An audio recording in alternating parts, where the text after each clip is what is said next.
सायरा, उस टेबल पर तुमने अभी तक सर्विस नहीं दी। मैं जो एक टेबल पर पिज्जा लेकर जा रही थी, अपनी क्लीक की बात सुनकर जल्दी से दूसरी टेबल तक पहुंची तो देखा वहां एक आदमी मास्क लगाए बैठा हुआ है। मैं बोली, जी सर, क्या चाहिए आपको? मैंने उसे पुकारा तो वो मुझे बड़े गौर से देखने लगा। उसने एक शब्द भी नहीं बोला। मैं उलझ गई। मैंने दोबारा से कारोबारी मुस्कुराहट सजाकर बोला, सर, आप क्या ऑर्डर करना चाहते हैं? अपना अपना ऑर्डर लिखवा दे। अब की बार जैसे उसने मुझसे निगाहें हटाने में बड़ी ही मुश्किल हुई थी। उसने सिर्फ एक कॉफी का ऑर्डर दिया। इतनी गर्मी में कॉफी कौन पीता है बाहर? सूरज आग उगल रहा था। खैर, मैं मुस्कुराकर वहां से कॉफी बनाने का बोलने चली आई।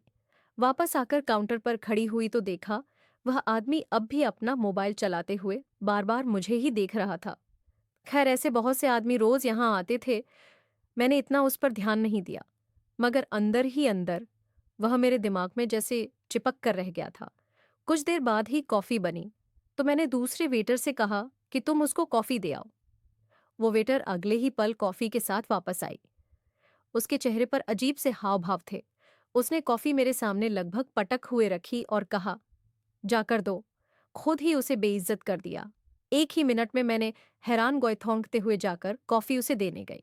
वह धन्यवाद करके कॉफी का कप मेरे हाथों से लेने लगा। कॉफी लेते हुए भी उसकी नजरें मेरे ऊपर ही टिक हुई थी। मैं उसकी नजरों से नर्वस होने लगी थी। कॉफी पीने के बाद उसने टेबल पर 000 रूप रखे और चुपचाप चला गया। हमारा होटल छोटा सा था। इधर इस कदर अमीर लोग खाना खाने नहीं आते थे। कॉलेज यूनिवर्सिटी के स्टूडेंट ही अक्सर पाए जाते थे। वह पहला ग्राहक था जो एक कॉफी के 000 देकर गया था। उस दिन के बाद से मेरी जिंदगी एक अलग ही डगर पर चल पड़ी थी। मैं यह नहीं जानती थी, जिस आदमी को आज मैंने देखा है वही मेरी जिंदगी को पूरी तौर पर पलट कर रख देगा। मैं होटल से घर वापस आई और थकी हारी लेटकर सो गई। अभी मुझे सोए कुछ ही देर हुई थी कि अचानक से भाभी ने आकर उठा दिया। मैं हड़बड़ा कर उठी और हैरान निगाहों से भाभी को देखा। उन्होंने अपनी हथेली आगे कर दी और कहने लगी, लाओ, तनक 2 महीने की पहली तारीख है, भूल गई मैंने। ने ठंडी सांस भरकर पर्स में से तनख्वाह के सारे पैसे निकाले और भाभी को थमा दिए और वापस से अपनी आंखें बंद करके लेट गई। यह पल मेरी जिंदगी का हमेशा से ही कड़वा पल रहा था। भाभी वैसे तो मुझे मुंह नहीं लगाती थी, खाना देना ही उनके लिए मुश्किल होता था, मगर जब महीने की पहली तारीख आती वो हथेली मेरे सामने फैला देती और मैं भी तनख्वाह गिने बगैर सारे पैसे उनको पकड़ा दिया करती थी। मेरी प्रॉब्लम ये थी कि मेरे पास रहने के लिए जगह नहीं थी। मम्मी पापा दोनों ही नहीं थे। भाई के रहमो करम पर पड़ी हुई थी। नौकरी भी शायद ना करती, मगर मुझे अपने खर्चों के लिए पैसे भी नहीं मिलते थे। पता चला मोहल्ले की एक लड़की बटस की नौकरी करती है। उससे बात की तो उसने भी मुझे लगवा दिया, मगर मेरा भाई मेरी नौकरी करने के सख्त खिलाफ था। मुझे यकीन था भाभी मुझे नौकरी नहीं करने देंगी, मगर मैं हैरान रह गई थी जब भाभी ने मेरा साथ दिया और नौकरी की अनुमति भी भाई से लेकर दी। मुझे लगा शायद अब बदल गई है, मगर उनका व्यवहार अब भी वही था जो उन्होंने पहले दिन से मेरे साथ रखा हुआ था। खैर, जैसे तैसे जब महीना खत्म हुआ तो मैंने घर आकर भाभी को बताया था कि आज मुझे अपनी पहली तनख्वाह मिली है। अपनी पहली तनख्वाह को लेकर मैं बहुत एक्साइटेड थी, क्योंकि मेरे पास ढंग के कपड़े भी नहीं थे और भी जरूरी सामान था जो मैं लेना चाहती थी। लेकिन भाभी ने मेरी सारी खुशियों पर पानी फेर दिया था। भाभी ने मुस्कुराकर कहा, दिखाओ मुझे भी अपनी तनख्वाह। मैंने पैसे निकालकर उन्हें दिखाए तो उन्होंने बड़ी ही होशियारी से वो सारे पैसे अपने हाथों में ले लिए। कहने लगी, शाबाश, अब हर महीने इसी तरह अपनी सारी तनख्वाह खुद लाकर मेरी हथेली पर रख दिया करना। मैं हक्का बक्का सी भाभी को देखती रह गई थी और वह पैसों वाली मुट्ठी जोर से बंद करके वहां से जा चुकी थी। मेरी समझ में आ चुका था कि किस वजह से भाभी ने मुझे नौकरी की अनुमति दिलवाई थी, ताकि मैं पैसे कमाऊं और वह मुझसे हत्या कर लेकर जा सके। अब तक यही होता आ रहा था। कभी कभार मेरा दिल चाहता कि नौकरी छोड़ दूं, मगर नौकरी छोड़ देती तो घर में भाभी के साथ रहना मेरे लिए और भी मुश्किल था। अगले दिन होटल गई तो मैं बुझी बुझी सी थी। मेरी सहेली ने पूछा, क्या बात है?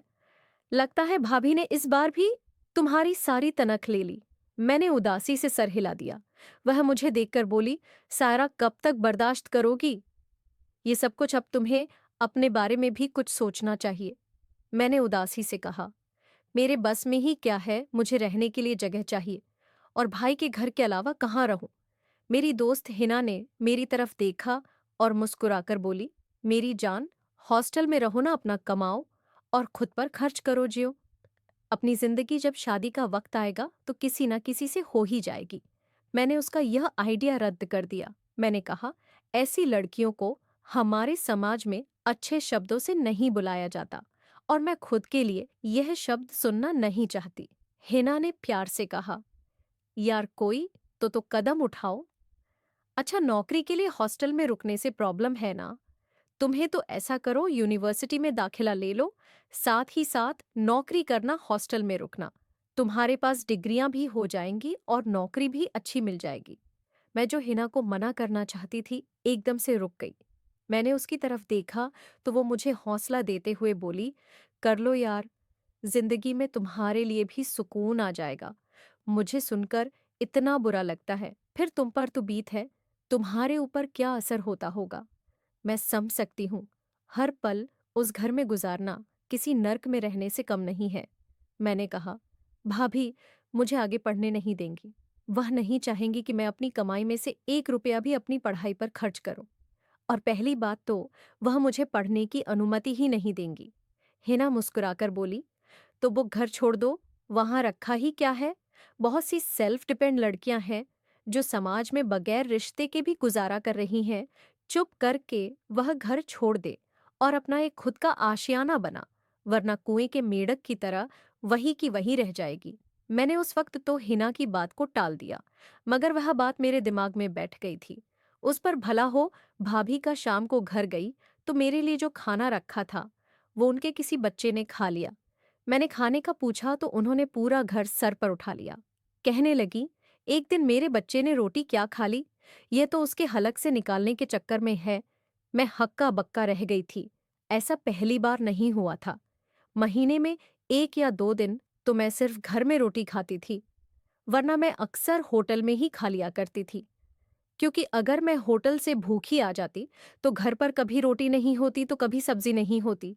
एक तो हिना की बातें, ऊपर से भाभी का यह दिल जलाने वाला व्यवहार मुझे समझ नहीं आ रहा था। मगर अगली सुबह मैंने हिना से कहा, तुम यूनिवर्सिटी में पता करो, अगर मेरा एडमिशन मुमकिन है तो ठीक है, करवा दो। मैं अब अपनी जिंदगी को थोड़ा बदल कर देखना चाहती हूँ।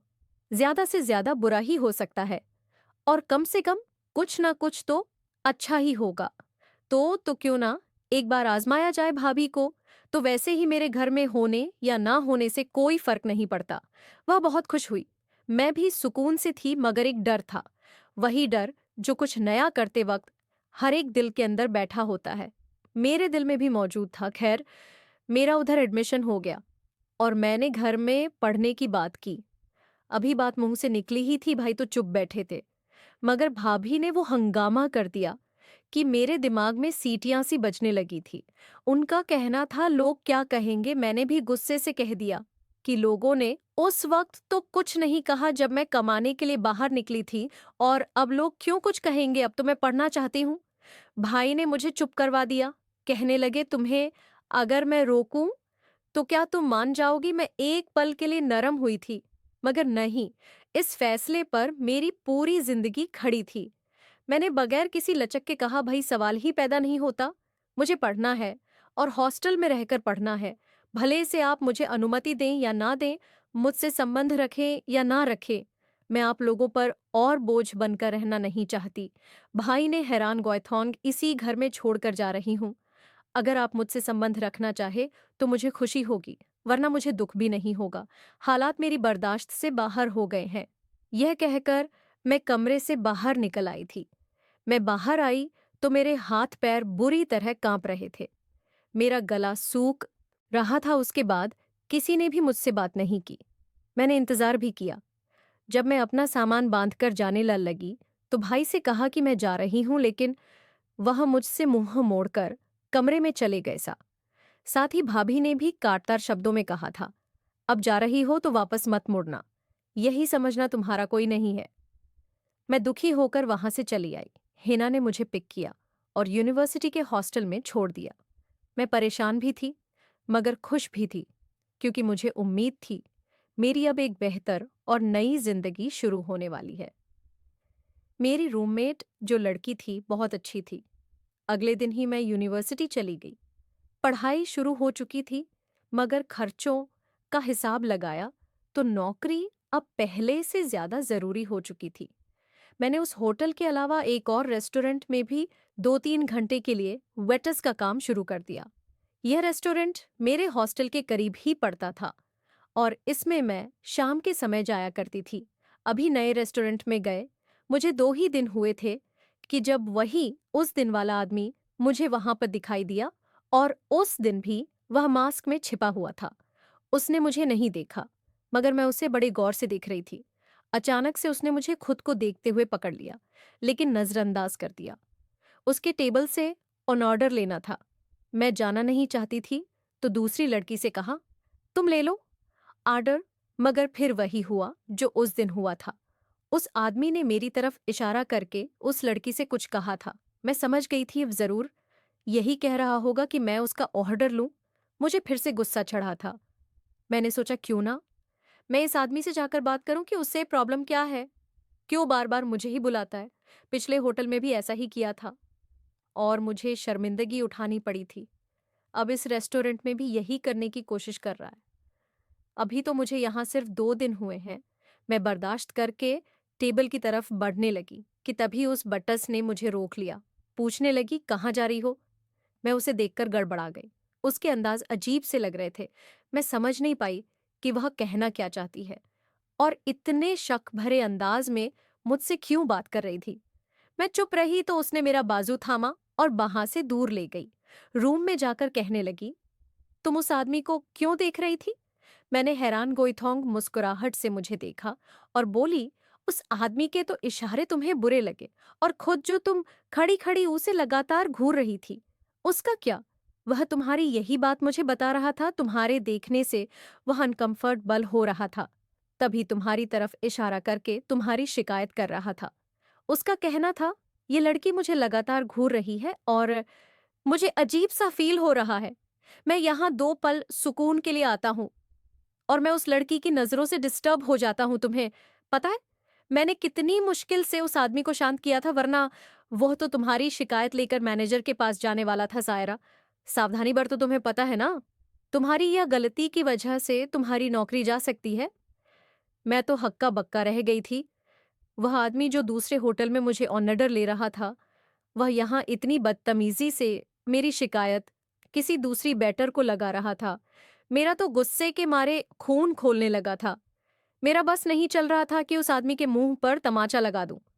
मैं बाहर जाने लगी तो उस लड़की ने कहा, जब तक वह यहाँ पर है तुम अंदर ही रहो, इस तरह से वह दोबारा भड़क सकता है। खैर, मजबूरन मुझे अंदर ही बैठना पड़ा। अगर यूनिवर्सिटी की मजबूरी ना होती तो मैं अभी इसी वक्त ही नौकरी छोड़कर चली जाती, मगर जो हो चुका था वह भी कम नहीं था। छुट्टी पर जब वापसी के लिए निकली, मगर आज मुझे कुछ अजीब सा महसूस हुआ। पूरे रास्ते एक ही ख्याल बार बार सताता रहा कि जैसे कोई मुझे देख रहा है। मैंने मुड़कर देखा, मगर मेरे पीछे कोई भी नहीं था। लगता है शायद आज जो कुछ हुआ है उसी की वजह से यह सब कुछ हो रहा है। मैंने अपने दिमाग को झटक दिया। खैर, शाम के समय हॉस्टल पहुंची। अगले दिन छुट्टी थी, तो मैंने पुराने होटल में फुल डे लगाना था। मैं वहीं चली गई। पूरी रास्ते में कुछ भी ऐसा वैसा नहीं हुआ था। मैं होटल में दाखिल हुई तो देखा सामने की टेबल पर फिर वही आदमी बैठा था जो कल नए वाले रेस्टोरेंट में भी मिला था और जिसकी वजह से अच्छा खासा माहौल खराब हो चुका था। उसे देखते ही मेरा मूड खराब हो गया। वह अपने ही ध्यान में था और फोन चला रहा था। मैं उसे नजरअंदाज करके उसके पास से गुजर गई, लेकिन मुझे कोई गड़बड़ लग रही थी। समझ नहीं आ रहा था कल वहां पर तमाशा करने के बाद अब ये यहाँ पर क्या कर रहा है। खैर, मैं उसके पास ऑर्डर लेने नहीं गई। मैंने हिना को ही भेज दिया। बाकी कामों में मैं मग्न हो गई थी। वो सिर्फ कॉफी पीने आया था, एक के बाद दूसरी, और फिर यूं ही करते करते वह 4 कॉफियां पी चुका था। मुझे उस आदमी से उलझन महसूस होती थी। मैं इतना तो समझ चुकी थी कि कहीं ना कहीं जरूर यह मेरे ही पीछे पड़ा है, मगर उसका मकसद क्या है, मैं यह समझ नहीं पा रही थी। आखिरकार मेरी छुट्टी होने से कुछ देर पहले ही वो उठकर वहां से चला गया था। सब बेटर उसके बारे में बात कर रहे थे कि पता नहीं वह क्यों इतनी देर यहाँ अकेला बैठा रहा। हिना का अंदाजा था, शायद वह किसी का इंतजार कर रहा था। मैं उन सबकी बातें सुनते हुए एकदम चुप थी। मैंने कोई बात नहीं की। जब हॉस्टल के लिए निकली तो आज फिर वैसा ही एहसास हुआ कि जैसे कोई मेरा पीछा कर रहा है। मैं मुड़कर चारों तरफ देखने लगी, मगर सड़क पर सिवाय एक गाड़ी के कुछ भी नहीं था। उस गाड़ी को मैंने नजरअंदाज कर दिया और एक रिक्शा लेकर हॉस्टल जाने लगी। रिक्शे में बैठे बैठे अचानक से मेरी नजर शीशे पर पड़ी, तो क्या देखती हूँ कि वही गाड़ी जिसे मैंने नजरअंदाज किया था, वह धीमी रफ्तार से रिक्शे के पीछे आ रही थी। मेरे दिल की धड़कन एक पल में ही तेज हुई थी। मैंने रिक्शे वाले को तेज चलने के लिए बोला, मगर वह गाड़ी भी अपनी रफ्तार बढ़ा चुकी थी। हॉस्टल के बाहर रुककर मैंने जल्दी से किराया दिया और अंदर भाग गई। ये पहला पल था जब मुझे घर छोड़ने के फैसले पर पछतावा होने लगा। जब तक भाई के घर थी, कम से कम सुरक्षित तो थी। यूं राहों में कोई मेरा पीछा नहीं करता था। और ये पता नहीं कौन था, मगर इस सवाल के जवाब में वही आदमी बार बार मेरे दिमाग में घूम रहा था। लेकिन देखा जाता तो कल उसने मुझ पर एक बार भी नजर नहीं जमाई थी। मैं उलझ कर रह गई थी कि आखिर कौन है। मैंने सोचा ऐसे ही कोई आवारा होगा, मुझे इस बात को सर पर सवाल नहीं करना चाहिए। मगर अगले दिन फिर वही हुआ। जब होटल से वापस आ रही थी, फिर वही गाड़ी मेरा पीछा कर रही थी। अब तो टेंशन वाली बात थी। पहले दिन तो यही सोचा था किसी के पास कोई काम तो नहीं होगा, तो मेरा पीछा ही कर लिया। मगर दूसरे दिन जब यही हुआ तो मुझे कुछ गड़बड़ का एहसास हुआ था। तीसरे दिन मैं होटल गई तो एक अजीब ही हादसा हुआ। मुझे मैनेजर ने अपने कमरे में बुलाया और कहा कि सायरा, तुम यहाँ पर नौकरी नहीं कर सकती, कल से काम पर मत आना। मैं हैरान रह गई कि इतनी अचानक मुझे क्यों निकाला जा रहा है। कोई गलती भी मुझसे नहीं हुई थी। मैंने यही बात दोहराई कि सर, मुझसे तो कोई गलती भी नहीं हुई। मैनेजर ने ना में सिर हिलाया और कहने लगा, आपसे गलती नहीं हुई है, लेकिन आप कल से मत आइएगा, हमें एक्स्ट्रा स्टाफ की जरूरत नहीं है। मैं कुछ और बोलती, इससे पहले ही मैनेजर ने मुझे चुप करवा दिया और कहा, ठीक है, अब तुम जा सकती हो। मैं लड़खड़ाते कदमों से बाहर निकल आई। उस होटल में मैंने न साल से काम किया था। महीने के शुरू दिन थे। मुझे हॉस्टल का रेंट भी जमा करवाना था। बाकी का खर्च भी मुंह खोले खड़े थे। बचत के नाम पर सिर्फ 2-3 हजार पर्स में थे। मैं अपना सामान उठाकर बाहर आई तो हिना मुझे दिलासे देने लगी कि सायरा, परेशान मत हो, मैं कहीं और तुम्हारे लिए जुगाड़ लगाती हूँ। अगर काम मिल जाए तो ठीक है, वरना तुम खुद भी कोशिश करना। मैंने हामिश सिर हिला दिया, क्योंकि इस वक्त तो यह बात बर्दाश्त करने ने के लिए मुझे तन्हाई चाहिए थी। मैं जिस नौकरी की बुनियाद पर घर छोड़कर आई थी, वही मेरे पास नहीं थी। कैसे? अब मैं हर मसले को निपटाऊंगी। यह भी शुक्र था कि रेस्टोरेंट की नौकरी थी, मगर तनख्वाह कम थी। मैं वहीं चली आई। मैंने सोचा उनसे बात करती हूँ कि मेरा ड्यूटी टाइम बढ़ा दें। इस तरह मेरी तनख्वाह भी बढ़ जाती। मैनेजर के पास गई और जाकर बात की तो उसने माफी मांगते हुए कहा कि मैं तो आपको ही बुलाने वाला था, क्योंकि मैं आपको बताने वाला था कि अब आप हमारे इस रेस्टोरेंट में और नौकरी नहीं कर सकती। हमारे पास पहले से ही काफी वेटर है। मैं एक पल के लिए लड़खड़ा गई थी। मेरे साथ ये क्या हो रहा था? एक ही दिन में दोनों नौकरियां चली गई थीं। अगले ही पल मैनेजर ने मेरी तनख्वाह मेरे हाथ पर रख दी, जिसका साफ मतलब यही था कि वह मुझे नौकरी से निकाल चुके हैं। मैंने आखिरी कोशिश के तौर पर पूछा कि सर, एक ही तो वेटर यहाँ पर है। इससे पहले मैं कोई और बात बोलती, वह थोड़ा सख्त शब्दों में बोले, मिस सायरा, आपकी तरफ से हमें शिकायत मिली है कि जब कस्टमर यहाँ बैठे होते हैं तो आप उन्हें लगातार घूरती रहती हैं, जो उन्हें अनकंफर्टेबल करता है। तो असल वजह भी आपकी नौकरी से निकालने की यही है। बस अब कुछ और जानना चाहती हैं? मैं चुपचाप वहां से बाहर निकल आई। अचानक से ऐसा लगा था कि किसी ने सर से आसमान और कदमों से जमीन खींच ली हो। मैं धीरे से कदम उठाती करीबी पार्क में आकर बैठ गई। वहां बैठी तो फिर वही एहसास हुआ कि कोई तो है जो मुझ पर नजरें जमाए हुए हैं। गर्दन घुमाकर आसपास देखा, दूर दूर तक कोई नजर नहीं आया। फिर अचानक ही एक पेड़ की ओट में वही गाड़ी खड़ी नजर आई। मुझे ठंडे पसीने आने लगे। मैं अपनी जगह से उठी और तेज तेज कदम उठाती उस पार्क से बाहर निकल आई। दोपहर का समय था। तेज गर्मी थी। ऊपर से रास्ते में लोग भी कम थे। मैं चलती जा रही थी कि तभी मेरे पीछे आने वाली गाड़ी की स्पीड तेज हुई थी और वो मेरे सामने आ गई। उसी वक्त गाड़ी का दरवाजा खुला। एक हाथ ने जोर से खींचकर मुझे गाड़ी के अंदर डाला। मैं संभल भी नहीं पाई थी कि उसी वक्त किसी ने जोर से मेरे मुंह पर हाथ रखकर मुझे चीखने से रोक लिया। मैं हाथ पैर मारकर खुद को बचाने की कोशिश कर रही थी, मगर गाड़ी तेजी से चलती जा रही थी। थोड़ी दूर सुनसान जगह पर जाकर गाड़ी रुक गई। गाड़ी की ड्राइविंग सीट पर बैठा हुआ आदमी गाड़ी से नीचे उतरा और पीछे बैठा हुआ आदमी खुद ड्राइविंग सीट पर चला गया। मैं गाड़ी का दरवाजा खोलने की कोशिश करने लगी, मगर वह लॉक था। मैं चाहने के बावजूद कुछ न कर सकी और वो ड्राइविंग सीट पर बैठकर बोला, मिस सायरा, मुझे आपसे कुछ जरूरी बात करनी है। उम्मीद है आप मुझे तंग नहीं करेंगी और चुपचाप मेरी बात सुनेगी। मुझे सिर्फ आपके 5 मिनट चाहिए। मैं जो इतनी देर से भागने का प्लान बना रही थी, चौंक कर उस आदमी की तरफ देखा था। मैंने इतना शोर मचा रखा था कि उस आदमी को पहले देख ही नहीं सकी थी। जब देखा तो यह तो वही होटल में आने वाला आदमी था जो हर वक्त खुद को मास्क में छिपाए रखता था। उस वक्त भी उसने अपने चेहरे पर मास्क लगाया हुआ था। मैंने चीख कर कहा, कौन हो तुम और क्यों मेरा पीछा कर रहे हो? मैं काफी दिनों से तुम्हें देख रही हूं। क्या बिगाड़ा है मैंने तुम्हारा? उसने मेरी तरफ गहरी नजरों से देखा, फिर बड़े ही आराम से बोला, मिस सायरा, आप ये बात नॉर्मल शब्दों में भी कर सकती थी। चीखने की जरूरत नहीं है। आगे से आपके बोलने का अंदाज मेरे सामने तेज ना हो। मुझे तो आग सी लग गई थी।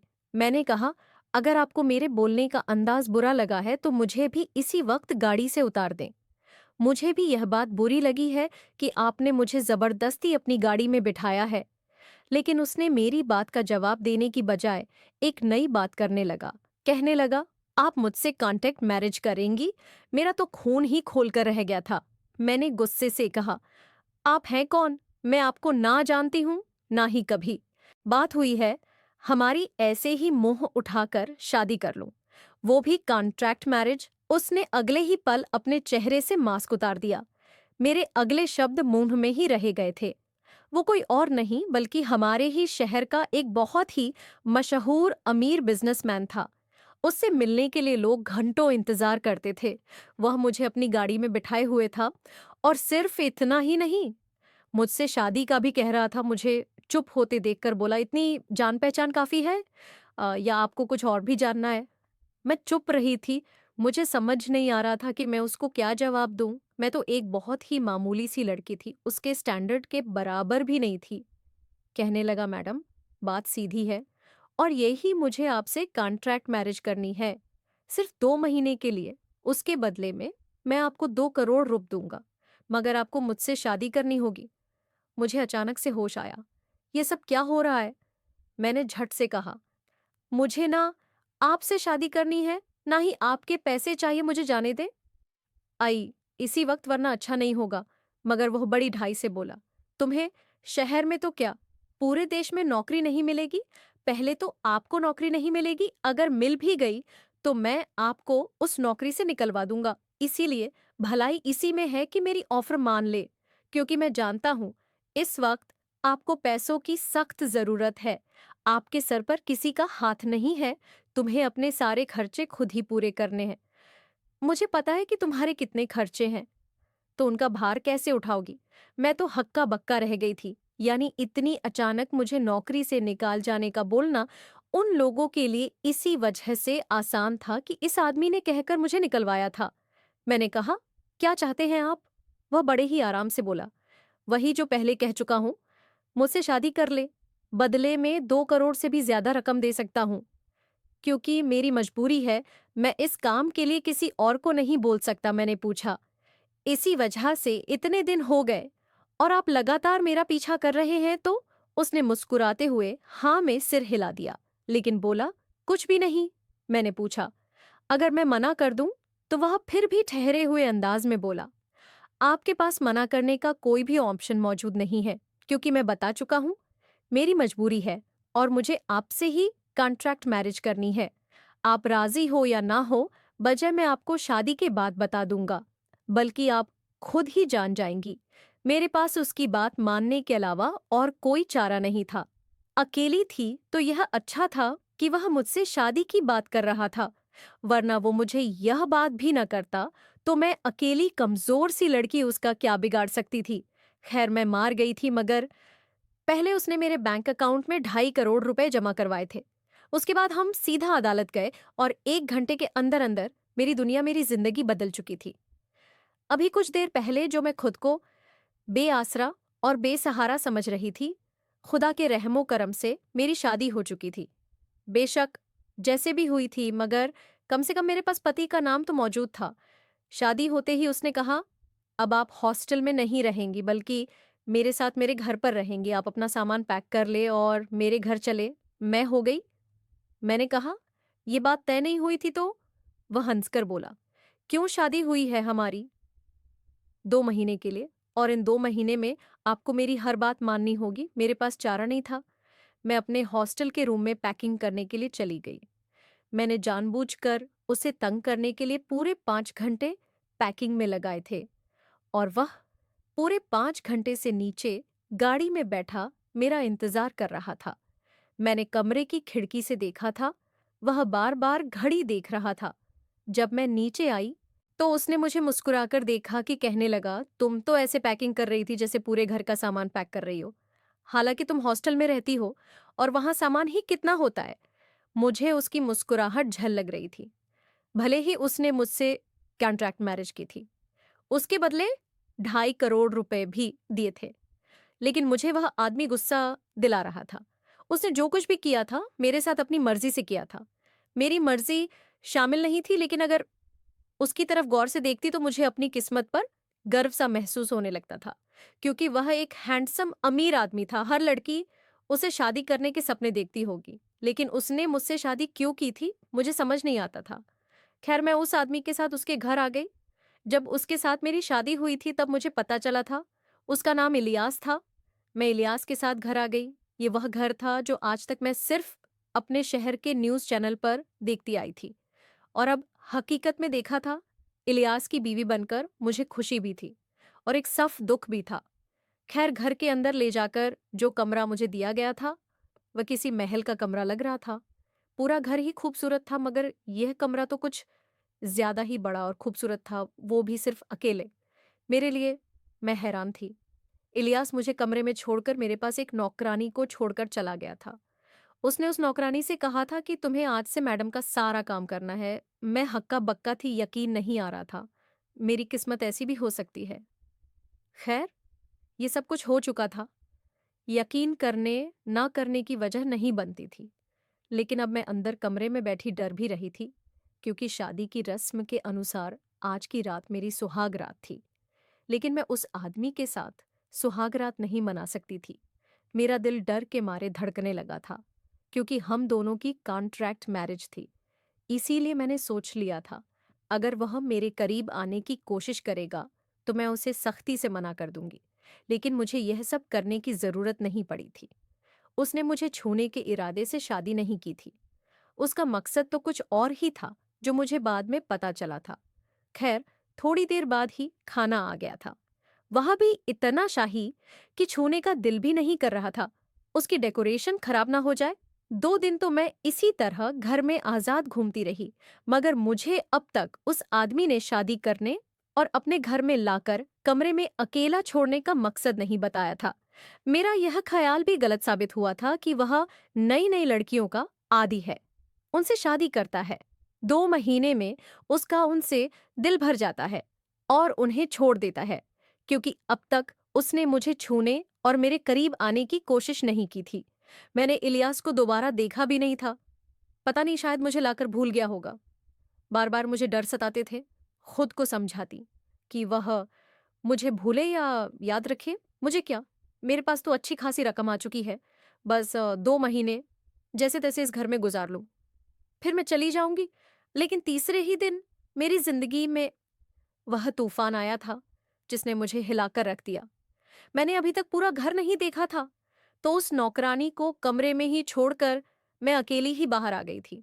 बाहर बाग में मुझे एक नन्ही सी 5-6 साल की बच्ची दिखाई दी। जब से यहाँ आई थी, सिवाय नौकरों के घर के किसी इंसान को नहीं देखा था। वो बच्ची बहुत प्यारी थी। मैं उसके पास चली आई और प्यार से कहा, हेलो। उसने मुड़कर मुझे देखा और उस वक्त उसकी आंखों में जो हैरानी और जो खुशी थी, मैं वो सारी उम्र भूल नहीं सकती। वो एक पल के लिए तो अविश्वास से मुझे देखती रही और फिर भागकर मेरे गले लग गई। बोली, मम्मा कहाँ थी आप? आपको पता है मैंने आपको कितना मिस किया। बुध ना जाने और भी क्या क्या बोल रही थी, मगर मेरी समझ से बाहर था। मैं तो उसके शब्द मम्मा पर ही अटक गई थी। उसी पल वो बच्ची फिर चहकी कहने लगी, मम्मा आप 1 मिनट रुके, मैं अभी आती हूँ। और मुझे छोड़कर दरवाजे की तरफ पापा पापा करती भाग गई। मैंने मुड़कर देखा तो वहां इलियास खड़ा था, जो उस बच्ची को बड़ी मोहब्बत से गोद में उठाकर मेरे करीब आकर रुक गया। कहने लगा, अलीशा बेटा मम्मा से मिली। आप देखो, मैंने आपकी विश पूरी कर दी है। आपकी मम्मा आपको लेकर आया हूं, अब आप भी पापा की विश पूरी करो। उसने हाँ में सर हिलाया, लपक कर मेरी गोद में आ गई। मैंने भी हाथ बढ़ाकर उसे पकड़ लिया। कुछ देर तक हम बाग में टहलते रहे। मैं सारा वक्त चुप रही, जबकि अलीशा और इलियास ही बातें करते रहे। जब वो बच्ची थक गई तो नौकरानी को बुलवाकर इलियास ने उसे अंदर भिजवा दिया। फिर वह मेरी तरफ देखकर बोला, यही वजह थी कि मैं आपसे शादी करने पर मजबूर था। अलीशा की माँ 6 महीने पहले ही मर चुकी है। उसकी माँ को मरे अभी 1 ही महीना हुआ था कि अलीशा अचानक बीमार हो गई। चेकअप करवाने पर पता चला कि उसे कैंसर है। मुझे इस बात का पता चला तो अपनी बीवी के जाने का गम भुला बैठा और अपनी बच्ची को संभालने लगा। मगर अलीशा अपने हर इलाज से इनकार कर रही है। न वह हॉस्पिटल जाने को तैयार है, न ही कोई मेडिसिन लेने के लिए तैयार है। वो कहती है, जब तक मेरी माँ नहीं आएगी मैं किसी डॉक्टर के पास नहीं जाऊंगी। अचानक एक दिन मेरी सेक्रेटरी ने आपकी तस्वीर दिखाई थी। यकीन करें कि आप में और मेरी बीवी में बिल्कुल भी अंतर नहीं है। आप बिल्कुल मेरी मरी हुई बीवी की तरह हैं। मैंने आपको अप्रोच किया और आपसे शादी कर ली। अलीशा का इलाज 2 महीने चलेगा। डॉक्टर उम्मीद दिला रहे हैं कि अलीशा ठीक हो सकती है। जैसे ही उसका इलाज पूरा होता है मैं तुम्हें आजाद कर दूंगा। आंसुओं का फंदा मेरे गले में अटक चुका था। अलीशा के मुंह से अपने लिए माँ शब्द सुनकर पता नहीं क्यों मेरे दिल में उसके लिए ममता उमड़ आई थी। वो आदमी जिसे मैं अब तक भला बुरा कह रही थी, मैंने उसकी तरफ निगाह उठाकर देखा। न जाने कितने दर्द और गम अपने सीने में छुपाए हुए था। मैंने गौर से देखा तो उसकी आंखों के कोने गीले थे। उसने मेरी तरफ से पीट करके उन्हें पोंछ लिया था। मेरा दिल दुख से भर गया था, इलियास के लिए भी और अलीशा के लिए भी। मैंने अलीशा के इन 2 महीने में एक माँ बनकर ध्यान रखा था। उसे बिल्कुल भी महसूस नहीं होने दिया कि मैं उसकी सगी माँ नहीं हूं। इलियास भी मेरे इस व्यवहार से बहुत खुश था। मेरे खाने पीने, मेरी हर चीज का ख्याल रखता था। और मैं इन 2 महीने में ही भूल गई थी कि यह हम दोनों की कॉन्ट्रैक्ट मैरिज थी। मैं इलियास के लिए अपने दिल में कुछ और ही फील करने लगी थी। और एक रात जब अलीशा ने जिद कर दी कि मम्मा पापा मैं आप दोनों के बीच वैसे ही लेटना चाहती हूँ जैसे पहले लेटा करती थी, मजबूरन हम तीनों को एक ही बेड पर लेटना पड़ा। रात के ना जाने किस पहर अलीशा हम दोनों के बीच से निकलकर मेरे पहरों की तरफ आ गई थी और मैं इलियास के बेहद करीब थी। मैं बेखबर नींद में सोई हुई थी जब मेरी नाक में इलियास के परफ्यूम की खुशबू टकराई थी। मैंने चौंक कर आंखें खोल दी। मैं उसके इतने करीब थी कि मेरा सर उसके सीने से लगा हुआ था और उसका हाथ मेरे कंधे पर था। पता नहीं क्यों मेरा दिल मचल उठा था कि यह पल्ले यहीं पर रुक जाए, लेकिन यह मुमकिन नहीं था। मैं इलियास की बीवी नहीं थी, यह सिर्फ कॉन्ट्रैक्ट मैरिज थी। जब तक अलीशा का इलाज चल रहा था मैं चुपचाप इलियास से दूर हट गई, लेकिन दिल से दुआ की थी कि काश ये सब कुछ सच्चाई बन जाए। खैर 2 महीने में वहां पर रही और अलीशा का सिर्फ इलाज न हुआ बल्कि वो पूरी तरह ठीक भी हो चुकी थी।